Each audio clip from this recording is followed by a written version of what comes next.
এবার অন্যদিকে বৈষম্যমূলক পেনশনের স্কিম বাতিলের দাবিতে আজ টানা 10ম দিনের মতো কর্মবিরতি পালন করছেন পাবলিক বিশ্ববিদ্যালয়ের শিক্ষকরা। ক্লাস ও পরীক্ষা বন্ধ রয়েছে। এই মুহূর্তে ঢাকা বিশ্ববিদ্যালয়ের ক্যাম্পাসে আছেন আমাদের সহকর্মী খায়রুল ইসলাম।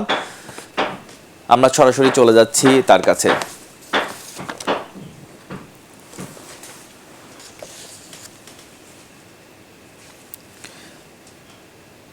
খায়রুল, শিক্ষকদের আন্দোলনের সর্বশেষ খবর আমাদেরকে জানান।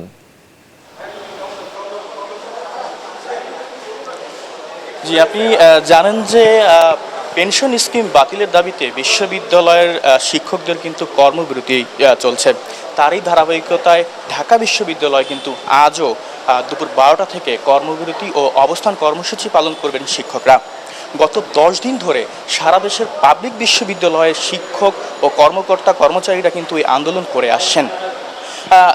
আমরা কিন্তু সকালে ঢাকা বিশ্ববিদ্যালয়ের প্রাঙ্গণে অসংখ্য শিক্ষার্থীদের ঘোরাঘুরি করতে দেখেছি। তবে সব ধরনের ক্লাস, পরীক্ষা ও প্রশাসনিক কার্যক্রম কিন্তু বন্ধ রয়েছে এই আন্দোলনের জন্য। সকালে কিন্তু সার্বজনীন পেনশন বন্ধের দাবিতে ঢাকা বিশ্ববিদ্যালয়ের কর্মচারীরাও কিন্তু একটি বিক্ষোভ মিছিল করেছেন। এখানে এসে শিক্ষকদের সঙ্গে কিন্তু আমাদের কথা হয়েছেন।